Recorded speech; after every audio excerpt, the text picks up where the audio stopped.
हाय दोस्तों, welcome to back my channel. मैं ये कहानी का भाग 12वां लेकर आई हूँ। तो हम बिना देरी के स्टोरी स्टार्ट करते हैं।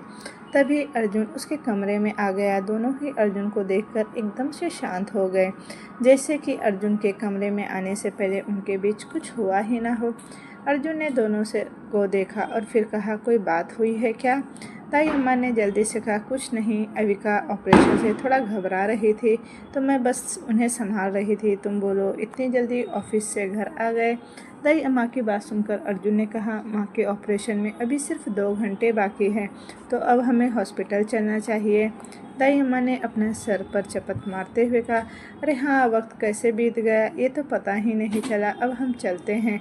फिर उन्होंने अविका जी से कहा, अविका तुम जाओ, थोड़ा मुंह हाथ धो लो, और ऐसे रोते हुए जाओगी तो ऑपरेशन के वक्त तुम्हें भी रोना ही पड़ेगा। जाओ जल्दी से मुंह साफ करके आओ। उनके इतना कहने पर अविका जी अपनी जगह से उठी और बाथरूम की ओर बढ़ गई। कुछ देर में जब वह वापस आई तो अर्जुन उन्हें दाई माँ को लेकर नीचे आया। उन्हें जाते देखकर रौनक जी और निधि भी उनके साथ हॉस्पिटल जाने के लिए निकल गए। वहीं दूसरी तरफ हॉस्पिटल में अभी मान्यता अपने ओल्ड पेशेंट के साथ उनके वार्ड में थी और उनका चेकअप कर रही थी। इन 2 दिनों में जब वो हॉस्पिटल नहीं आई थी तो उसकी ट्रीटमेंट प्रोग्रेस और उनकी सारी रिपोर्ट्स मान्यता ध्यान से देख रही थी। अर्जुन हविका जी को हॉस्पिटल लेकर पहुंचा और उसने रिसेप्शन पर बैठी रिसेप्शनिस्ट से कहा, आज ऑपरेशन है अविका रघुवंशी के नाम से, और क्या वह डॉक्टर आ गई है? तभी सामने से डॉक्टर कुलकर्णी, जो कि वहां से गुजर रहे थे, वह अर्जुन को देखकर उसके पास आते हुए बोले, हेलो मिस्टर रघुवंशी। डॉक्टर ने अर्जुन ने जब डॉक्टर कुलकर्णी को देखा तो उनकी तरफ मुड़कर बोला, हेलो डॉक्टर कुलकर्णी, क्या आपकी वो डॉक्टर आ गई है जो आज मेरी माँ को ऑपरेशन करने वाली थी? अर्जुन के इस सवाल को सुनकर डॉक्टर कुलकर्णी ने मुस्कुराते हुए कहा, हाँ बिल्कुल, और मैं आपको गारंटी देता हूँ कि उनके हाथ से आपकी मॉम के ऑपरेशन सक्सेसफुल होगी और इन्हें ज़्यादा प्रॉब्लम भी नहीं होगी, क्योंकि अब तक का उनका रिकॉर्ड है कि अब तक उन्होंने जितने भी ऑपरेशन किए हैं वो सब सक्सेसफुल हुए हैं। इसीलिए तो मैं गारंटी के साथ कह रहा हूँ। डॉक्टर कुलकर्णी ये सब कहते हुए मुस्कुरा रहे थे, लेकिन उनके पीछे खड़ी नियति व मान्यता की इतनी तारीफ डॉक्टर कुलकर्णी के मुंह से सुनकर जल रही थी। वहीं वह आगे बढ़कर कुछ कहती उससे पहले ही अर्जुन को देखकर वह कहीं खो सी गई। तभी वह किसी के आवाज़ से अपने होश में आई और उसने खुद से ही कहा, इनकी मॉम का ऑपरेशन मान्यता करने वाली है। अगर मान्यता की जगह मैं ऑपरेशन करूं तो, और अगर ऑपरेशन सक्सेसफुल होने पर मैं इस मिस्टर हैंडसम को जीत सकती हूं। यस, अब यह ऑपरेशन मान्यता नहीं, मैं करूंगी, डॉक्टर नियति खन्ना, और मैं बनूंगी मिस्टर हैंडसम की फ्यूचर वाइफ।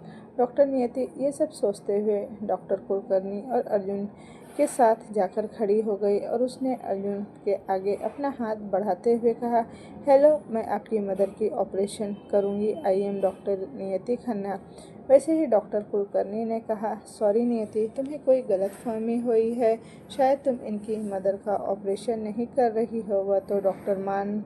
इतना ही डॉक्टर कुलकर्णी ने कहा था, तभी डॉक्टर नियति ने उन्हें रोकते हुए उनसे कहा, ओह डॉक्टर कुलकर्णी, शायद आपको पता नहीं है, लेकिन अब इनकी मदर का ऑपरेशन मैं ही करूँगी। डॉक्टर कुलकर्णी नियति को मना करने जा ही रहे थे, तभी अर्जुन ने कहा, hold on hold on. Arjun doctor नियति की तरफ मुड़ा और बोला, आप वो डॉक्टर हैं जिन्होंने इतने कम टाइम में अपनी इतनी सारी प्रोग्रेस की है, हार्ट स्पेशलिस्ट हैं आप। फिर अर्जुन ने डॉक्टर कुलकर्णी की तरफ देखकर कहा, डॉक्टर कुलकर्णी, क्या ये वही डॉक्टर है जिनके बारे में आपने मुझे सजेस्ट किया था कि इन्होंने बहुत ही कम टाइम में अपने पेशेंट के लिए बहुत कुछ किया है? क्या ये वही डॉक्टर है जिनकी हार्ट ऑपरेशन करने के बाद आज तक किसी भी पेशेंट को किसी तरह की कोई परेशानी नहीं हुई? अर्जुन के मुंह से ये सब सुनकर नियति दांत पीसते हुए डॉक्टर कुलकर्णी की तरफ देखने लगी कि उसे मान्यता के बारे में अर्जुन से इतना सब कहने की क्या ही ज़रूरत थी। अब डॉक्टर नियति कुछ कहती उससे पहले ही डॉक्टर कुलकर्णी ने कहा, नहीं मिस्टर अर्जुन, ये वो डॉक्टर नहीं है, एक्चुअली वह डॉक्टर आ गई है जिन्हें आपकी मदर का ऑपरेशन करना है। कि तभी डॉक्टर नियति उनके पास आई और बोली, डॉक्टर कुलकर्णी, आप मान्यता के ऊपर कुछ ज़्यादा ही मेहरबान नहीं हो रहे हैं। अगर मान्यता की जगह कोई और ऑपरेशन करता है तो इसमें कौन सी बड़ी बात हो गई। मैं भी तो एक हार्ट सर्जन ही हूँ ना। मैं ये ऑपरेशन मान्यता से बेहतर हैंडल कर सकती हूँ। तभी डॉक्टर कुलकर्णी ने अर्जुन की तरफ देखकर एक स्माइल पास की और फिर उन्होंने डॉक्टर नियति से धीरे से कहा, डॉक्टर नियति, तुम अभी मान्यता के सामने कैपेबल नहीं हो। तुम इस ऑपरेशन को हैंडल कर सको। उनकी मदर का हार्ट ऑपरेशन मान्यता ही करेगी। तभी वहाँ पर शहर जो अपने डिपार्टमेंट से निकलकर बाहर आ रही थी, उसने देखा वहाँ डॉक्टर नियति डॉक्टर कुलकर्णी कुछ बातें कर रहे थे। तभी उसकी नज़र अर्जुन पर गई और अर्जुन, अविका जी और बाकी सबको वो वहाँ देखकर शहर को तो कुछ समझ में ही नहीं आ रहा था।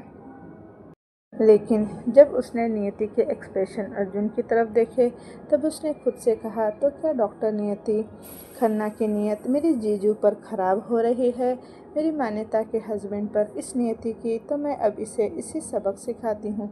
इतना कहकर शहर अभी आगे बढ़ी ही थी कि तभी मान्यता आई और डॉक्टर कुलकर्णी से बोली, डॉक्टर कुलकर्णी, आपने जो आज शाम 4 बजे की ऑपरेशन के लिए कहा था वो फाइल आपने मुझे दे दिया था। वह मेरे कैबिन में नहीं है। मैं जब तक पेशेंट की डिटेल्स नहीं पढ़ूंगी तो मुझे पता नहीं चलेगा, तो मैं ऑपरेशन कैसे हैंडल कर पाऊंगी। मान्यता को वहां देखकर और डॉक्टर कुलकर्णी से ऐसे डॉक्टर पेशेंट के बारे में पूछते हुए देखकर अर्जुन, अविका जी, निधि और रौनक जी सभी हैरान थे। तभी अर्जुन ने कहा, मान्यता, तुम यहाँ क्या कर रही हो। अर्जुन की आवाज़ सुनकर मान्यता अर्जुन की तरफ देखती है और वह भी अर्जुन को वहाँ देखकर हैरानी से बोली, अर्जुन, तुम हॉस्पिटल में क्या कर रहे हो, किसे क्या हुआ है। ये कहते हुए मान्यता अर्जुन और अविका जी के पास चली आई और साथ में शहर भी उनके पास चली आई। शहर को भी वहाँ देखकर सब हैरान थे कि आखिर ये दोनों फ्रेंड्स हॉस्पिटल में क्या कर रही है। तभी डॉक्टर कुलकर्णी आगे आए और उन्होंने अर्जुन से मान्यता को इंट्रोड्यूस करवाते हुए कहा, आप एक दूसरे को पहले से जानते हो, फिर तो आपको अच्छे से पता होगा मिस्टर अर्जुन की मान्यता कितनी बड़ी हार्ट सर्जन है, उसे कितने अवार्ड मिलने वाला है और आज आपकी मदर का ऑपरेशन भी मान्यता ही करने वाली है। मान्यता के बारे में डॉक्टर कुलकर्णी के मुंह से ये सब सुनकर डॉक्टर की तरफ देखते हुए अर्जुन मान्यता को देखने लगा, लेकिन तभी अर्जुन को जैसे ही कुछ याद आया वह घूरती हुई नज़रों से डॉक्टर कुलकर्णी को घूरने लगा। तभी अर्जुन ने डॉक्टर कुलकर्णी से मान्यता की तरफ उंगली पॉइंट करते हुए उससे पूछा, क्या ये वही डॉक्टर है जिनके बारे में आपने मुझे बताया था कि वह मेरी माँ का ऑपरेशन करेंगी। अर्जुन के इस सवाल पर डॉक्टर कुलकर्णी मुस्कुराते हुए जवाब दिया, यस मिस्टर रघुवंशी, ये वही डॉक्टर है जो आपकी मदर का आज ऑपरेशन करने वाली है। डॉक्टर कुलकर्णी की यह बात सुनकर अर्जुन हंसने लगा। अर्जुन ने मान्यता से कहा, मान्यता, तुम एक डॉक्टर हो, इसलिए तुम उस दिन इमरजेंसी ट्रीटमेंट कर पाई थी मेरी माँ का। मान्यता ने हाँ में सिर हिलाते हुए कहा, हाँ अर्जुन, मैं एक हार्ट सर्जन हूँ और मैं एक डॉक्टर हूँ। यह कहते हुए मान्यता ने अविका जी की तरफ देखा तो अविका जी ने भी कहा, हाँ मान्यता एक डॉक्टर है, यह तो मुझे पहले से ही पता था, तो इसमें कौन सी बड़ी बात हो गई है। फिर मान्यता को देखते हुए अर्जुन ने डॉक्टर कुलकर्णी की तरफ दिखाते हुए मान्यता से कहा, तो डॉक्टर मान्यता अर्जुन रघुवंशी, आप हमारा इंट्रो अपने कलीग से नहीं करवाएंगी। मान्यता के नाम के साथ अर्जुन का नाम जुड़ने से डॉक्टर कुलकर्णी और डॉक्टर नियति पहले तो हैरान थे कि अर्जुन मान्यता के नाम के साथ अपना नाम जोड़कर क्यों बोल रहा है। तभी मान्यता ने कहा, हाँ हाँ अर्जुन, क्यों नहीं, मैं अभी करवाऊंगी और मैं अभी कराती हूँ। मान्यता ने एक हाथ से अर्जुन को दिखाते हुए डॉक्टर कुलकर्णी से कहा, डॉक्टर कुलकर्णी, यह है India's best number 1 businessman Arjun Raghuvanshi और मेरे हस्बैंड, और यह है मेरी mother in law Avika Raghuvanshi. मान्यता के मुंह से अर्जुन के लिए हस्बैंड सुनकर डॉक्टर कुलकर्णी और डॉक्टर नियति का मुंह तो खुला का खुला ही रह गया। वहीं अब तक जो पहले मजाक वाली हंसी अर्जुन के चेहरे पर थी, अब वह सीरियसली एक खतरनाक स्माइल में बदल गई। अर्जुन ने कहा, yes doctor Kulkarni, I am a husband of doctor मान्यता अर्जुन रघुवंशी। यह कहते हुए अर्जुन बहुत बुरी तरह से डॉक्टर कुलकर्णी को ही घूर रहा था। तभी अर्जुन ने मान्यता से कहा, मान्यता तुम्हें माँ को लेकर यहाँ से जाना चाहिए। ऑपरेशन के लिए कहीं ऑपरेशन में देरी नहीं होनी चाहिए, और अगर ऑपरेशन तुम कर रही हो तो बी केयरफुल, माँ का बहुत ध्यान रखना। अर्जुन की बात सुनकर मान्यता अबिका जी को लेकर चली गई। अब वहाँ पर मुंह खोले डॉक्टर नियति और डॉक्टर कुलकर्णी दोनों ही खड़े थे। अर्जुन डॉक्टर कुलकर्णी के करीब आया और उनसे बोला, डॉक्टर कुलकर्णी आपके इरादे क्या है अब मेरी वाइफ डॉक्टर मान्यता अर्जुन रघुवंशी को लेकर? ये आपने मुझे 2 दिन पहले साफ साफ बता दिया था। तो अभी मैं आपको इतना ही कहना चाहूँगा कि आप अगर इस हॉस्पिटल में हैं और इस दुनिया में एक अच्छे डॉक्टर और इंसान बनकर रहना चाहते हैं तो मेरी वाइफ से 10 फीट की दूरी पर ही रहिएगा। अर्जुन ने मेरी वाइफ पर शब्द पर जोर देकर ये सब कहा। फिर अर्जुन ने सभी को देखा और सभी को जाने के लिए कहा तो सिर्फ वहाँ शहर उसके साथ खड़ी थी। फिर अर्जुन उस तरफ चला गया जहाँ मान्यता गई थी। शहर डॉक्टर नियति के करीब आई और उससे बोली, अर्जुन रघुवंशी ना मेरी फ्रेंड मान्यता का हस्बैंड है, और अभी अभी तुमने अर्जुन रघुवंशी का तेवर तो देख ही लिया है कि वह कैसा है। तो आई होप कि अब तुम्हें सब कुछ समझ आ गया होगा कि तुम्हें उनसे दूर ही रहना है, वरना जो डॉक्टर कुलकर्णी के बारे में बोला गया है ना, वह तुम्हारे साथ भी हो सकता है। इतना कहकर शहर ने जो स्टेथोस्कोप अपने गले में डाला था उसे पकड़कर इधर से उधर खींचते हुए वो वहाँ से चली गई। वहीं दूसरी तरफ तक्ष हर मुमकिन कोशिश कर चुका था शहर को ढूंढने की, यानी कि अपनी बहन निहारिका रंधावा को ढूंढने की, लेकिन उसे कहीं भी वो मिल ही नहीं रही थी, या फिर बोलिए निहारिका का कोई लिंक ही नहीं मिल रहा था। वो अभी अपने भाई उदय से बात कर रहा था। तक्ष ने कहा, उदय मैंने उस होटल में पता कर लिया, कोई भी निहारिका के बारे में कुछ बताना ही नहीं चाहता है कि कोई निहारिका को जानता है। निहारिका कौन है, कहाँ है, कैसी है, और उस लड़की का नंबर मिला था, उसे तो मैं कॉल कर रहा हूँ तो कॉल लग ही नहीं रहा। उस लोकेशन पर निहारिका को मैं ढूंढ रहा हूँ तो वो मिल भी नहीं रही, और जो लोकेशन मुझे मिला था वो लोकेलिटी भी रॉन्ग बता रहा है। वहाँ का सिक्योरिटी गार्ड भी यही कह रहा है कि उस नंबर से कोई यहाँ रहता ही नहीं, और वहाँ से आने जाने वालों से भी किसी से पूछा, कोई नहीं जानता। तभी उदय ने उससे कहा, भाई लेकिन हमें निहारिका को ढूंढना तो होगा, हम उसे ऐसे नहीं छोड़ सकते। इतने साल बाद वो हमें मिली है तो हमें उसे वापस घर लाना होगा, तभी हमें हमारी बहन मिलेगी। तभी उदय को जैसे कुछ याद आया हो, उसने कहा, भाई आपको रेस्टोरेंट से निहारिका के बारे में पता चला था ना कि वो वहाँ रहती है, और फ़ोन नंबर, एक काम करो ना, होटल की सीसीटीवी फुटेज निकलवा लो, कल रात की 10 से 11 बजे के बीच की, तो आराम से पता चल जाएगा। आप उस वक्त की टाइम मैनेजमेंट में जितनी लड़कियां वहां थी उन सब की डिटेल्स निकलवा और देखो कि किसका नाम क्या है और आपको कौन हमारी निहारिका की तरह लग रही है। उदय के इतना कहने पर तक्ष को भी आइडिया आया कि जब निहारिका घर से गई थी तब उसकी एज लगभग 12 साल की थी, तो उसका चेहरा उतना नहीं बदला होगा। अब अपनी बहन को आसानी से वो देखकर पहचान सकता है। तक्ष जल्दी से कहा, मैं तुम्हें जल्दी से निहारिका की खबर सुनाता हूँ, बस मैं अभी निकल रहा हूँ, मैं पता करके तुम्हें कुछ बताता हूँ, ओके बाय। इतना कर तक्ष ने कॉल कट किया और जल्दी से अपने ऑफिस से बाहर निकला और बिना सिक्योरिटी की वह कार में बैठा और कार ड्राइव करके इनाया के रेस्टोरेंट में आ गया। वहाँ पहुंचकर तक्ष कार से निकला और सीधा इनाया के ऑफिस में घुस गया और उसने इनाया को डराते हुए कहा, मुझे कल रात के 10 से 11 बजे के बीच की सीसीटीवी फुटेज देखनी है, अभी दिखाओ। इनाया जो पहले ही तक्ष के एटीट्यूड को झेल चुकी थी, वह इस बार किसी भी तरह की कोई लापरवाही नहीं करना चाहती थी, इसलिए इनाया तक्ष को लेकर कंट्रोल रूम की तरफ बढ़ गई और वह कंट्रोलर से बोली, इन्हें कल रात की 10 से 11 बजे के बीच की सीसीटीवी फुटेज दिखाओ।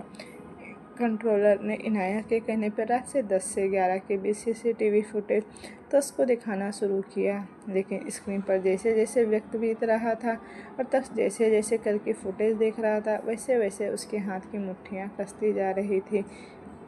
पूरा रात से 9 से लेकर 12 बजे तक की पूरी सीसीटीवी फुटेज तक्ष ने देखा और उसके बाद उसने जोर से अपना हाथ टेबल पर पटकते हुए कहा, नहीं, ये नहीं हो सकता।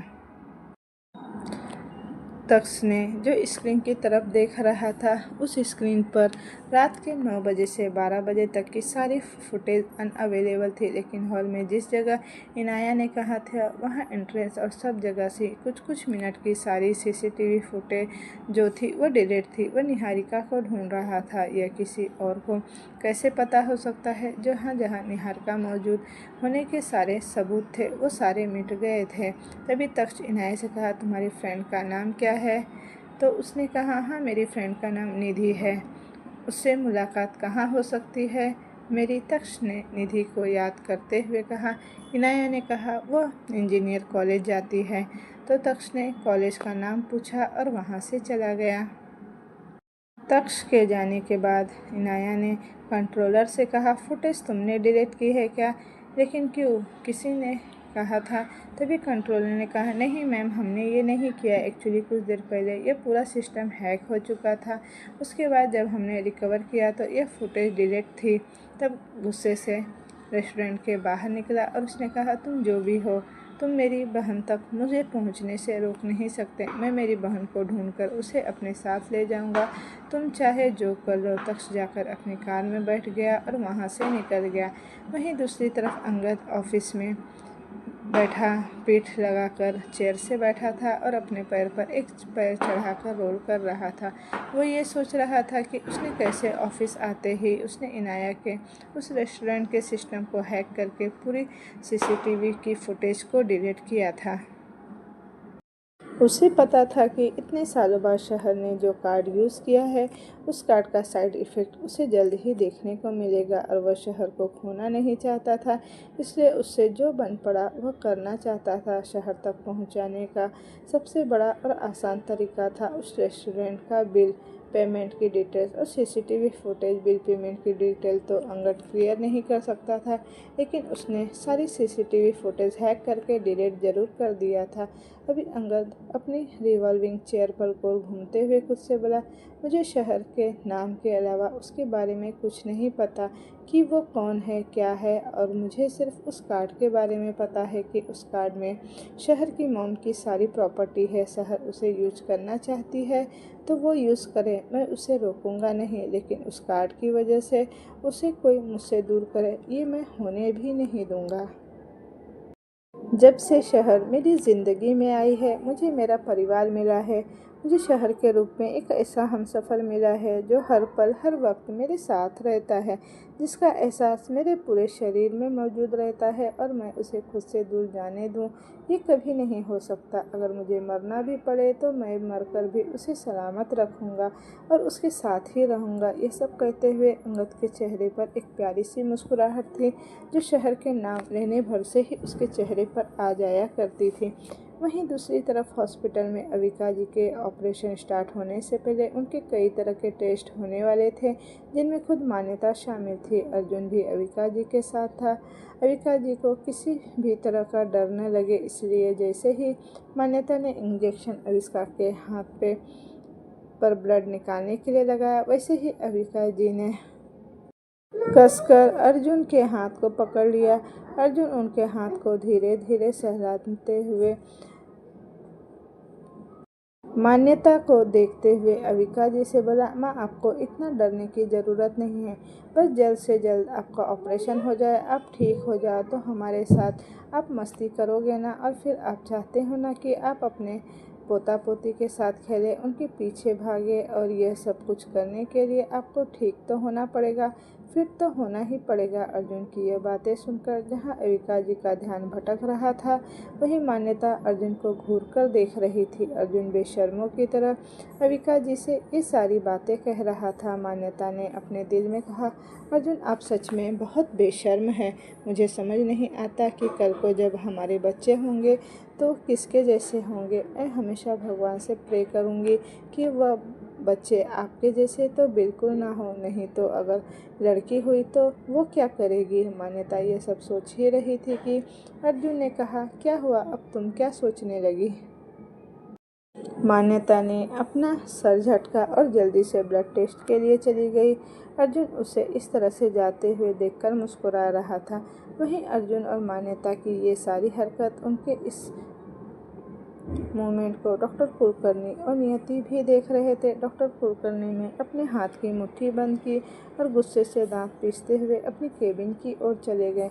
वहीं डॉक्टर नियति अभी भी वहीं खड़ी अर्जुन को देख रही थी। उसने धीरे से खुद से कहा, अगर मान्यता से तुम्हारी शादी हो भी गई है तो क्या हुआ, मैं उसे तुम्हें छीन भी तो सकती हूँ। हाँ, मैं अब मान्यता की हेल्प कर सकती हूँ और अर्जुन को यह दिखा सकती हूँ कि चाहे मेरा चांस हो या ना हो, मैं अपना डॉक्टर होने का फ़र्ज अच्छे से निभा रही हूँ ताकि मैं अर्जुन के करीब जा सकूँ। ये कहते हुए डॉक्टर नियति मन ही मन मुस्कुरा रही थी। वहीं शहर जो मान्यता को ढूंढते हुए उधर से जा रहे थे, उसने अर्जुन की तरफ देखते हुए डॉक्टर नियति को मुस्कुराते हुए देख लिया और उसके कान में बोली, मुझे लग रहा है कि तुम्हें कब्र की 2 फीट नीचे जाना है, इसलिए तुम अर्जुन को मुस्कुराते हुए देख रही हो। क्योंकि अर्जुन को तुम्हारा मुस्कुराना दिखे या ना दिखे, लेकिन मेरी जो फ्रेंड है ना मान्यता, उसे ज़रूर ये तुम्हारा मुस्कुराना दिख जाएगा। फिर तुम्हारा क्या हाल होगा यह तुम सोच भी नहीं सकती हो, क्योंकि वह सिर्फ डॉक्टर ही नहीं, वो एक बीवी भी है और एक बीवी अपने पति पर नज़र डालने वाली औरतों का क्या हाल करती है ये तुम्हें बहुत अच्छे से पता है। और फिर डॉक्टर मान्यता है तो उसे सीजर और बाकी के जो इक्विपमेंट हम यूज़ करते हैं ना, उसका इस्तेमाल तो उसे बहुत अच्छी तरीके से आता है और वह तुम्हारी बॉडी पर कैसे कैसे इस्तेमाल करेगी ये मुझे तुम्हें बताने की ज़रूरत नहीं है। इतना कहकर शहर हंसती हुई वहाँ से चली गई। शहर के वहाँ से जाने के बाद निधि ने खुद से कहा, बड़ी आई दूसरों को नसीहत देने वाली कि दूसरे के पति को देखना बुरी बात होती है। तुम खुद भी तो मेरी ज़िंदगी में दूसरी औरत बनकर आई हो। मैं अंगद से प्यार करती हूँ, इतने सालों तक अंगद की फ्रेंड बनकर रही। अब जब मैं उसकी बीवी बनने का वक्त आया मेरा, तो तुम बीच में चली आई उसकी गर्लफ्रेंड बनकर। ठीक है ना, गर्लफ्रेंड उसकी बनी रहो, क्योंकि बीवी का हक और ओहदा गर्लफ्रेंड से कहीं ज़्यादा होता है। क्योंकि अब मैं अंगद को हासिल करके रहूँगी, उससे शादी करूँगी और तुम सिर्फ उसके घर से ही नहीं, उसके दिल से भी मैं धक्के मारकर बाहर निकाल दूँगी। सब अपने मन में एक दूसरे के लिए जहर उगल रहे थे और एक दूसरे के लिए अपने दिल में बसे प्यार को सबसे बड़ा समझ रहे थे। अब अविका जी के ऑपरेशन का वक्त हो गया था। उनके सारे टेस्ट भी मान्यता ने कर दिए थे। अर्जुन इन सब में उनके साथ ही था। अब वहाँ पर जानकी जी भी आ चुकी थी। तभी एक स्ट्रेचर पर लेटी हुई अविका जी हॉस्पिटल गाउन में आ रही थी। तभी अविका जी ने अर्जुन और मान्यता दोनों का हाथ पकड़कर कहा, मैं ठीक हो जाऊंगी, तो मुझे पोता पोती चाहिए। तुम जल्दी करना, तुम दोनों को डबल मेहनत करना हो तो वो भी कर लो। चाहे हम सबसे दूर जाना चाहो तो चले जाना, लेकिन मुझे पोता पोती तुम दोनों से जल्द ही चाहिए। अविका जी की बात सुनकर मान्यता शर्माने लगी। वहीं अर्जुन ने कहा, माँ मैंने तो अपना काम शुरू कर दिया है, अब बस रिजल्ट आने का इंतज़ार है। अर्जुन की यह बात सुनकर मान्यता और उसका ये छिछोरापन देखकर अब मान्यता को और गुस्सा आ रहा था। तभी मान्यता ने कहा, ठीक है माँ, हम इस बारे में बाद में बात करेंगे, अभी चलिए यहाँ से। मान्यता अविका जी को लेकर वहाँ से चली गई। उनके जाते ही ऑपरेशन थिएटर का डोर बंद हो गया और वहाँ की रेड लाइट ऑन हो गई। अब अर्जुन बाहर परेशान सा इधर से उधर चक्कर काट रहा था। घर के सारे मेंबर्स वहीं बैठे थे। वहीं कोई और भी था जो उस कॉरिडोर में मौजूद था। वह उन सबको एकटक देख रहा था, लेकिन उन पर किसी की भी नज़र नहीं गई थी। उसने खुद से कहा, बहुत जल्द अर्जुन हम तुम्हारे सामने आएंगे और हमारी हकीकत भी तुम्हारे सामने आएगी कि हम है कौन। और यह सब अविका ही करेगी, क्योंकि जब तक अविका अपने मुंह से तुम्हें हमारे बारे में नहीं बताती है, अगर हमने तुम्हें अपने बारे में बता दिया फिर भी तुम नहीं मानोगे और ना ही तुम हम पर विश्वास करोगे। अगर हम तुम्हारे सामने आ भी जाए और तुम्हें सब कुछ बता दे फिर भी तुम हम पर यकीन नहीं करोगे। इसीलिए हमें अब अविका का सहारा लेना पड़ रहा है। और अविका जिस राज को सारी दुनिया से छुपा कर रखी है, और अब वह राज वो सारी ज़िंदगी तुम्हारे आगे दफन करके रखना चाहती। अब मैं नहीं चाहता कि वो दफन रहे, क्योंकि अगर वह राज दफन हुई तो हम तुम्हें खो ही देंगे और हम तुम्हें खोना नहीं चाहते अर्जुन। इतना कहकर वह दबे पाँव वहाँ से चला गया। 4 घंटे लगातार ऑपरेशन के बाद मान्यता उस हेल्प कर रही थी।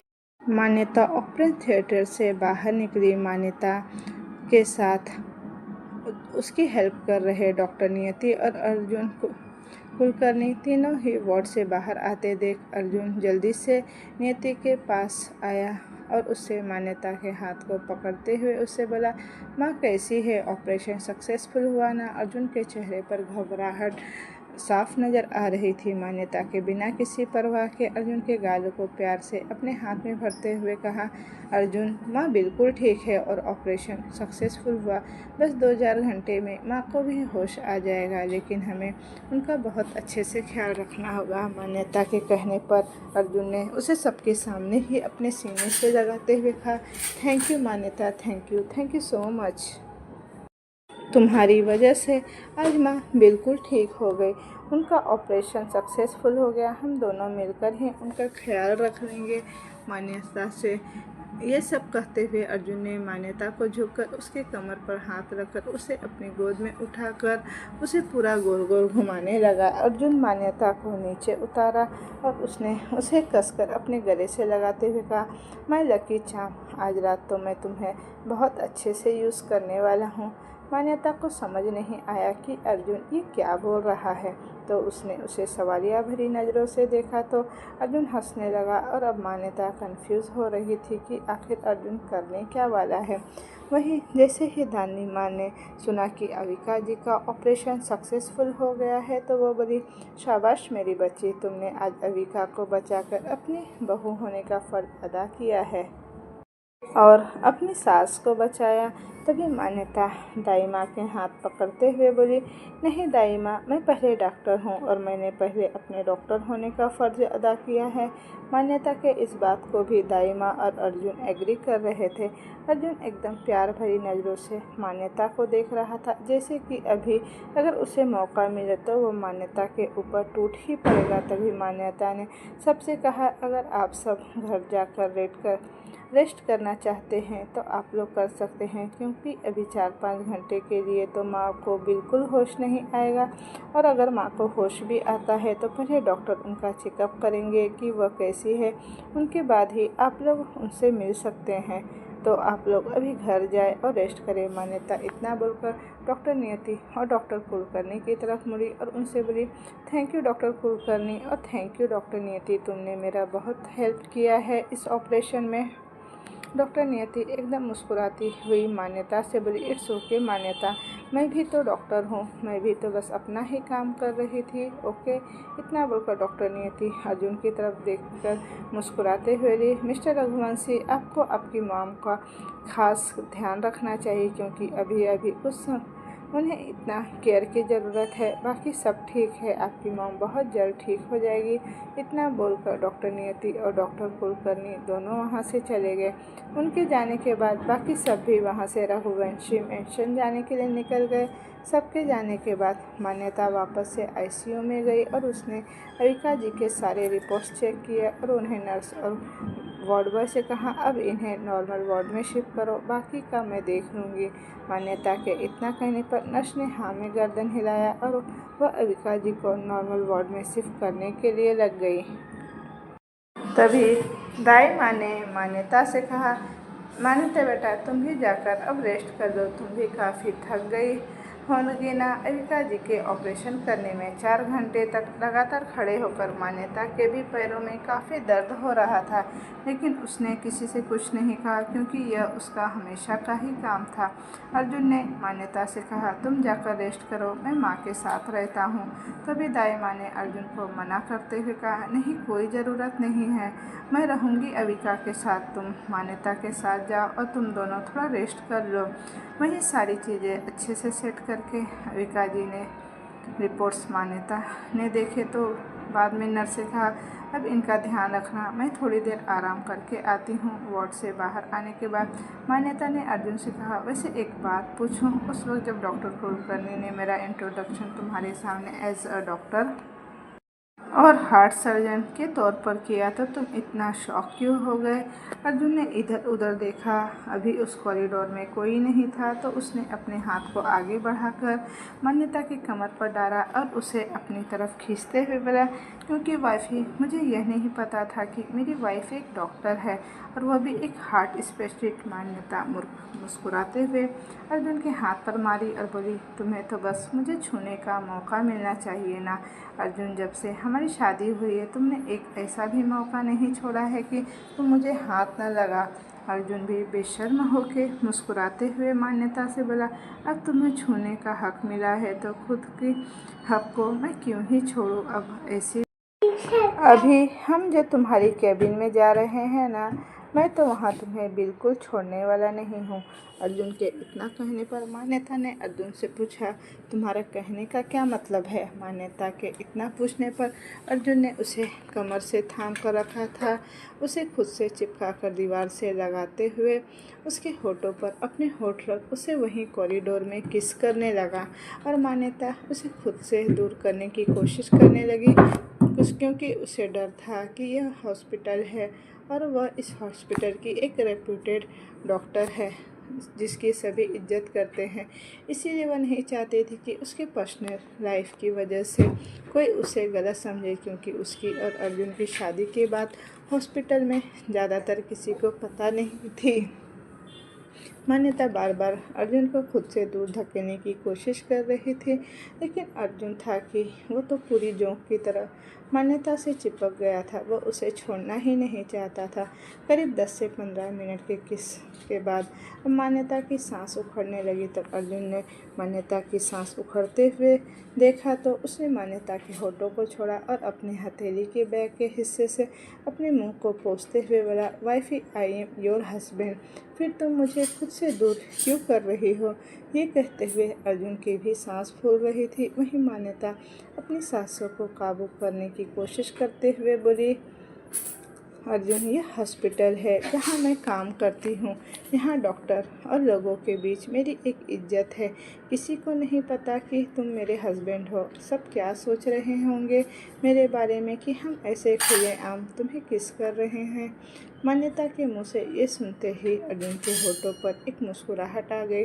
उसने मान्यता की कमर को अपने हाथ में थामते हुए उसे खुद से चिपकाते हुए उसे दीवार से सट गया और मान्यता से बोला, तुम मेरी बीवी हो और मैं अपनी बीवी को किस कर रहा हूँ, ये कोई गलत बात नहीं है, बल्कि मैं अपनी खुद की बीवी को खुश रखना होता है, समझी। फिर उसने मान्यता के होठों को अपने अंगूठे से सहलाते हुए बोला, और मैं तो तुम्हें बहुत ज़्यादा खुश रखना चाहता हूँ। इतना कहते हुए अर्जुन फिर से मान्यता के होठों के करीब बढ़ रहा था तो मान्यता ने झट से अर्जुन को धक्का देते हुए कहा, चुपचाप से दूर रहो मुझसे, ये हॉस्पिटल है, समझे। घर जाने से पहले कुछ नहीं मिलने वाला यहाँ, तुम्हें, और आज तो मैं घर जाऊंगी नहीं क्योंकि मैं माँ के साथ हॉस्पिटल में रुकने वाली हूँ उसकी केयर करने के लिए। तो तुम अब घर जाओ और आराम करो। इतना कहकर मान्यता अपने केबिन की ओर चली गई। अर्जुन मुस्कुराता हुआ उसके पीछे पीछे जाने लगा। अर्जुन मान्यता के पीछे जाते हुए बोला, माँ यहाँ है, तुम यहाँ हो तो मैं घर पर जाकर क्या ही करूँगा।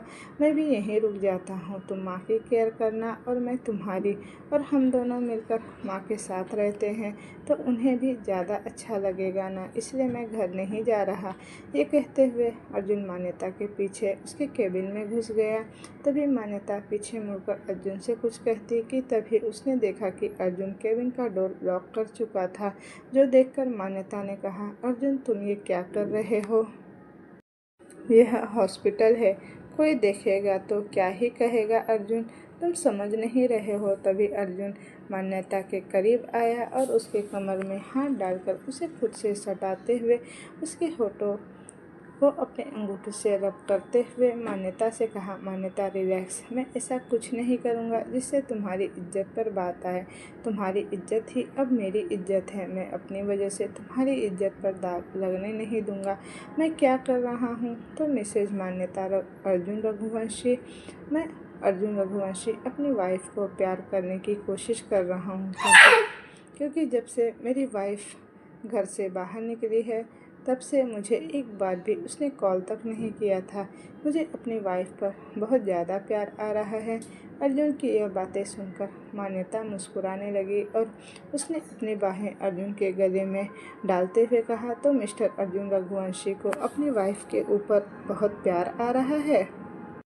लेकिन मिस्टर अर्जुन रघुवंशी, आप ज़रा जगह और माहौल पर ध्यान दीजिए कि ये हॉस्पिटल है, यहाँ मरीजों का इलाज होता है, यहाँ रोमांस तो नहीं होता। चुपचाप से तुम आराम करो और मुझे भी थोड़ी देर आराम करने दो। मान्यता अर्जुन से इतना कहकर अपने हाथ उसके गले से हटाकर उससे दूर होने की कोशिश करने लगी, लेकिन अर्जुन ने झट से मान्यता को अपनी गोद में उठाकर उसे केबिन में पड़े रखे सोफे पर लिटाया और उसके ऊपर आते हुए बोला, वाइफी, तो मैं भी तो यही कह रहा हूँ अर्जुन रघुवंशी की, हमें आराम करना चाहिए, अभी अलग अलग नहीं, साथ में हमें सोना चाहिए। तुम्हें याद है ना माँ से हमने क्या वादा किया है कि हमें जल्दी पोता पोती हम उन्हें देंगे ताकि माँ ठीक होने के बाद उनके साथ खेल सके। और दाई माँ ने हमें क्यों बार बार वहाँ से जाने के लिए कह रही थी, क्योंकि उनको भी तो पोता पोती चाहिए ना। अर्जुन के ये कहने से अचानक से मान्यता को वो सब बातें याद आने लगी जो ऑपरेशन से पहले अविका जी ने कहा था। मान्यता ने गुस्से से अर्जुन के कंधे पर मारते हुए कहा, अर्जुन तुम कितने बड़े बेशर्म हो, ऐसे कैसे सबके सामने कुछ भी बोल देते हो। देख रहे थे ना वहाँ पर नर्स और वार्ड बॉय सब मुझ पर किस तरह हंस रहे थे। तभी अर्जुन पलटकर मान्यता को अपने ऊपर लेते हुए कहा, मेरी जान, तुम पर नहीं हंस रहे थे, वो हम पर हंस रहे थे कि इतना बड़ा बिजनेसमैन अपनी वाइफ, जो कि एक हार्ट सर्जन है, अपनी वाइफ से बच्चे की तरह एक बच्चे की डिमांड कर रहा है। इसलिए इसमें बुरा ही क्या है। हमें बच्चा तो चाहिए और मुझे तो बहुत जल्दी ही चाहिए ताकि हम दोनों का प्यार और मजबूत हो जाए। इतना कहते हुए अर्जुन ने मान्यता के गले पर किस करना शुरू कर दिया। मान्यता अर्जुन को दूर करना चाहती थी लेकिन वह कर नहीं पा रही थी। मान्यता ने एक बार फिर से अर्जुन को रोकते हुए कहा, अर्जुन रुक जाओ ना प्लीज़, ये हॉस्पिटल है, हम यहाँ पर ये सब नहीं कर सकते। अर्जुन मान्यता की बातें सुनकर रुका और उसने मान्यता को देखते हुए उसकी आंखों में झांकते हुए कहा, क्या हुआ, कोई प्रॉब्लम है क्या जो तुम मुझे यूँ खुद से दूर कर रही हो। वहीं दूसरी तरफ शहर और जानकी जी घर पहुंचे तो उन्होंने देखा कि अंगद बाहर आंगन में बैठा था। जानकी ने प्यार से अंगद से कहा, ठीक है अब हम सब अंदर चलते हैं, तुम हाथ मुंह धो लो, मैं जल्दी से तुम दोनों के लिए डिनर बनाती हूँ। इतना कहकर जानकी जी आगे बढ़ी और उन्होंने डोर पर लगे ताले को खोला और अंदर गए। उनके पीछे शहर और अंगद भी अंदर आए, लेकिन अंगद की नज़रें शहर पर टिकी हुई थी। अंगद ने जब देखा कि जानकी जी का ध्यान उस पर नहीं है तो उसने शहर के करीब जाकर उसकी कमर पर हाथ डालकर उसे अपने से सटाते हुए कहा, क्या हुआ, आज बड़ी थकी थकी लग रही हो। शहर ने कहा, नहीं, ऐसा कुछ नहीं है, मैं बस थोड़ी देर रेस्ट करूँगी तो बिल्कुल ठीक हो जाऊँगी। अंगद शरारती अंदाज में बोला, रेस्ट करने के लिए बेड की ज़रूरत तो पड़ेगी ना, मैं आ जाऊँ क्या तुम्हारा बेड बनाने के लिए? शहर ने अंगद को घूरती निगाह से देखा और कहा, तुम्हारा और मेरा कमरा अब अलग अलग है तो अपने कमरे में जाकर बेड बनाने का काम करो। इतना कहकर शहर जल्दी से सीढ़ियाँ चढ़कर अपने कमरे में चली गई। वहीं अंगद मुस्कुराता हुआ उसे जाते हुए देख रहा था। उसने कहा, वैसे आज तुम इसी बेड के ऊपर सोगी, चाहे कुछ भी हो जाए मैं तुम्हारे साथ ही कमरे में सोऊंगा। चाहे कुछ भी हो, वह कोई भी शख्स हो, हमारा कोई अपना या कोई दोनों को दूर नहीं कर सकता। और फिर आज तो मैं तुम पर डबल मेहनत करने वाला हूँ, इतना प्यार करूँगा कि तुम कभी मुझे भूल भी नहीं पाओगी। इतना कहते हुए अंगद भी मुस्कुराते हुए अपने कमरे की ओर चला गया।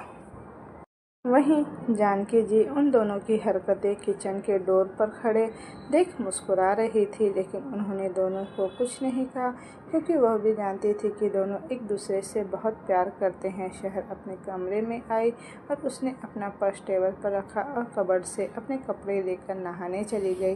कुछ देर में वो शावर लेकर नीचे आई जानकी जी की हेल्प करने के लिए, लेकिन जानकी जी और शहर दोनों ने मिलकर डिनर रेडी किया। उसके बाद जानकी शहर से कहा, शहर बेटे तुम जाकर अब अंगद को बुला ला, तब तक मैं डिनर टेबल पर लगाती हूँ।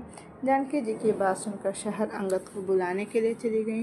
वही जानकी जी डिनर टेबल पर लगाने लगी। जब शहर अंगद के कमरे में गई तो अंगद किसी से फ़ोन पर बात कर रहा था और वो भी इतने धीरे बोल रहा था जैसे अगर कोई उसके पास भी खड़ा हो तो वह सुन ना सके। शहर हल्के कदमों से अंगद के करीब गई और उसकी बातें सुनने की कोशिश करने लगी, लेकिन अंगद झट से पलटकर उसने शहर को पकड़कर अपने से सटाते हुए उससे बोला, मेरी जासूसी कर रही हो जाने मन, यह जान लो कि मेरी जासूसी तुम कभी कर नहीं पाओगी। और तुम क्या जानना चाहती हो? सब कुछ तो तुम जानती हो मेरे बारे में। शहर ने अंगद के सीने पर अपने सर को रखते हुए कहा, सब कुछ जानती हूँ, फिर भी ऐसा कुछ है कि जो मैं कुछ न जानना चाहती हूँ तुम्हारे बारे में कि तुम अभी किससे बातें कर रहे थे। वो इतनी धीरे धीरे अंगद ने अपना फ़ोन शहर की तरफ बढ़ाते हुए बोला, लो खुद ही सुन लो। शहर ने फ़ोन की तरफ देखा तो उसमें बॉस लिखा हुआ था। शहर ने फ़ोन लिया और कहा, हेलो। दूसरी तरफ से आवाज़ आई, हेलो कौन? मैं शहर बात कर रही हूँ। शहर ने कहा, जी बॉस, वह मैं ये कह रही थी कि अंगद ने अभी तक डिनर नहीं किया है, वह डिनर करने जा रहा है तो आप उससे बाद में बात कर लीजिए। दूसरी तरफ से आवाज़ आई, ओके, अंगद से कहो कि वह आराम से डिनर करने के बाद हम डिस्कस कर लेंगे। इतना सुनते ही शहर ने कॉल कट किया। फिर अंगद की तरफ मुड़ते हुए बोली, अंगद, अगर तुम बॉस से बात कर रहे तो इतनी धीमी आवाज़ में क्यों बात कर रहे थे? तभी अंगद ने प्यार से शहर को अपनी गोद में उठाते हुए कहा, मैंने सोचा धीरे बात करूंगा तो तुम्हें शक होगा कि कहीं मैं किसी लड़की से तो नहीं बात कर रहा और तुम मुझसे दूर जाने की बजाय मेरे और करीब आओगी ताकि यह जान सको कि मेरा किसी के साथ चक्कर तो नहीं रहा। तो वह लड़की कौन है जिसका तुम मूड तोड़ सको? इतना कहते हुए अंगद शहर को बेड पर लेटाने लगा तो शहर ने उसे खुद से दूर धक्का देते हुए कहा, मैं तुम्हें डिनर करने के लिए बुलाने आई हूँ, यहाँ तुम्हारे साथ रोमांस करने के लिए नहीं। अब चलो डिनर करने। इतना कहकर शहर तुरंत कमरे से बाहर भाग गए। शहर के जाने के बाद अंगद के फेशियल एक्सप्रेशन तुरंत चेंज हो गए। शहर के कमरे से जाने के बाद अंगद ने दोबारा से कॉल किया और कॉल रिसीव करते हुए कहा, तुषार, जितनी जल्दी हो सके मुझे डिटेल्स दे देना। दूसरी तरफ जो तुषार था उसने कहा, अंगद एक बार शहर को बता दे, हो सकता है कि शहर तेरी हेल्प कर सके। तभी अंगद ने उसकी बात को काटते हुए कहा, नहीं, मैं उसे ये नहीं बताऊंगा। अगर उन लोगों ने शहर को इमोशनल करके अपने साथ ले गए तो मैं क्या ही करूँगा। तुझे पता है ना, मेरा इस दुनिया में शहर के अलावा कोई नहीं है।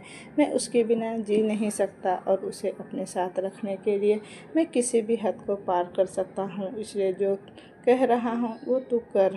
तू मुझे उस सब की डिटेल्स निकाल कर दे। अगर किसी ने मेरी शहर को मुझसे दूर करना चाहा तो मैं उसे बर्बाद कर दूंगा, चाहे फिर उसने मेरी ही जान क्यों न चली जाए। इतना कहकर अंगद ने कॉल कट कर दिया और अपने माथे को रगड़ते हुए कहा, तुम जो कोई भी हो, तुम मुझसे मेरी शहर को छीन नहीं सकते। इतने सालों तक जब शहर को तुम्हारी ज़रूरत थी तब तुम सब उससे दूर थे, और जब मेरी शहर खुद की ज़िंदगी जीने लगी है, मुझसे प्यार करने लगी है, तो तुम सब चले आए उसे मुझसे दूर करने के लिए। नहीं माना कि मैं तुम्हारी तरफ पावरफुल नहीं हूँ, लेकिन मेरी नॉलेज तुमसे बहुत ज़्यादा पावरफुल है और मैं तुम्हें इसमें मात दे सकता हूँ। अंगद नीचे आया तो उसने देखा कि जानकी जी और शहर दोनों ही डाइनिंग टेबल पर उसका इंतज़ार कर रहे हैं। अब शहर, अंगद और जानकी जी तीनों बातें करते हुए खाना खाने लगे। शहर और अंगद दोनों ही बचपन से अकेले थे। उन्हें माँ बाप का प्यार नहीं मिला था, पर मान्यता के मिलने के बाद उन्हें एक सच्चा दोस्त मिला जो निस्वार्थ उसके साथ रहती थी और जो उनके लिए सही वो मान्यता वो उनके लिए करती थी। तो मान्यता के ज़रिए उन्हें जानकी जी मिली, जो उन दोनों को अपना मानती थी और उन दोनों से प्यार भी करती थी।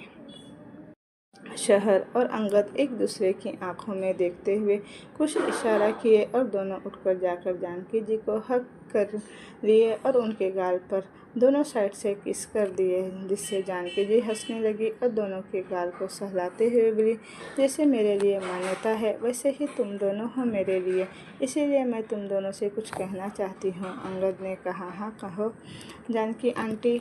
जानकी जी ने कहा, अगर तुम दोनों को बुरा न लगे तो तुम दोनों मुझे माँ कहकर बुला सकते हो। उनकी इस बात पर अंगद बहुत ज़्यादा इमोशनल हो गया, क्योंकि उसने कभी माँ का प्यार नहीं पाया था और जब जानकी जी का प्यार उन्हें मिला तो उसे लगा कि हाँ, माँ का प्यार ऐसा होता है।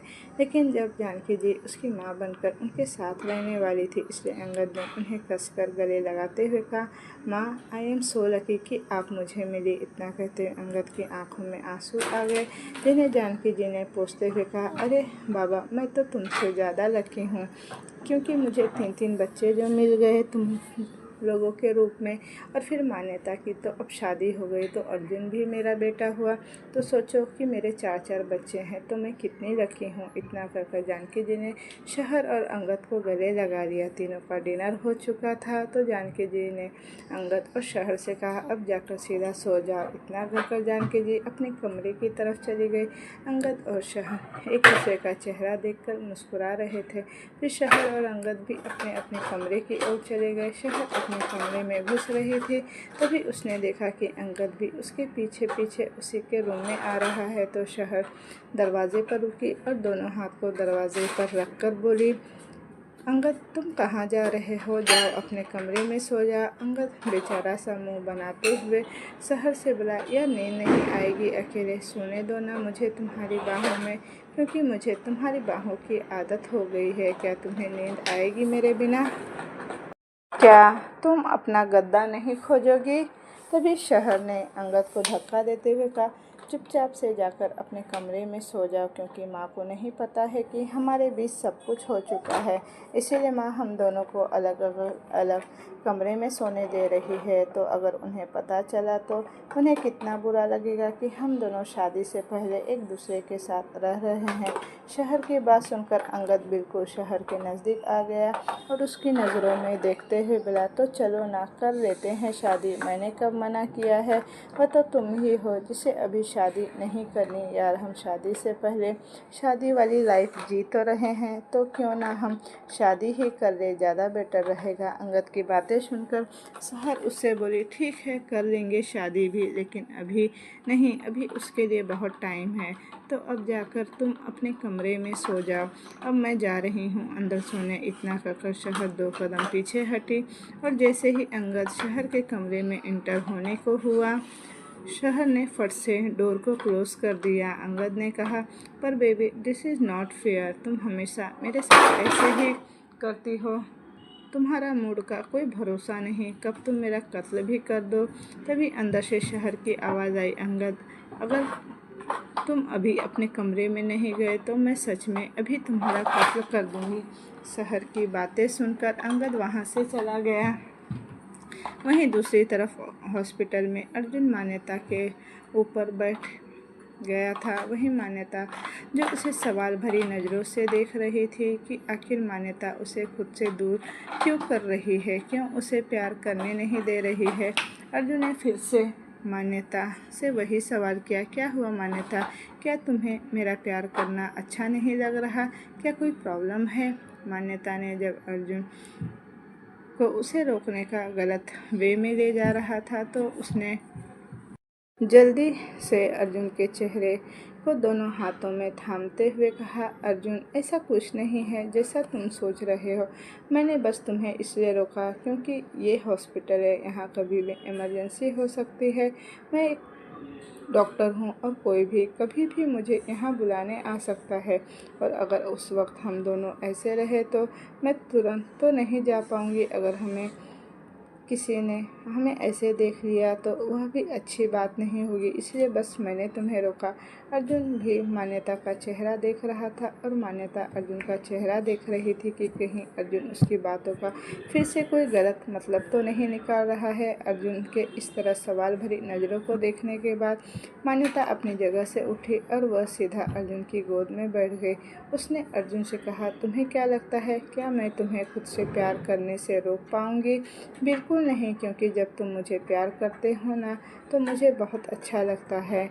एक सनसनी सी मेरे जिस्म में दौड़ जाती है, एक एहसास जो मुझे सारी ज़िंदगी तुम्हें प्यार करने के लिए मेरे जिस्म में, मेरे दिल में भरती है। मान्यता के मुंह से निकले ये वर्ड्स अर्जुन को बेकाबू करने के लिए काफ़ी थे, लेकिन अभी भी अर्जुन ने एक लफ्ज़ नहीं कहा था मान्यता से, और यह मान्यता की बेकरारी को और बढ़ा रहा था। मान्यता ने अर्जुन से कहा, Arjun please try to understand, हम घर चलकर ये सब करते हैं ना, तुम जैसा चाहोगे वैसा करोगे, तुम तो करोगे ही, मैं वही करूँगी, because I am your wife. मेरा प्यारा बच्चा और तुम्हारी ख्वाहिश पूरी करना मेरी जिम्मेदारी है। लेकिन वक्त और माहौल तो देखो ना, क्या पता माँ को होश आ जाए तो मुझे बुलाने कोई आ जाए, और वैसे हम दोनों जा भी नहीं पाए। तो मान्यता ने ये तो सब कह तो रही थी और बैठी अर्जुन के गोद में बैठी हुई थी वो। तो दोस्तों ये कहानी अब मैं यहीं तक रहने देती हूँ, इसका नेक्स्ट पार्ट मैं जल्द ही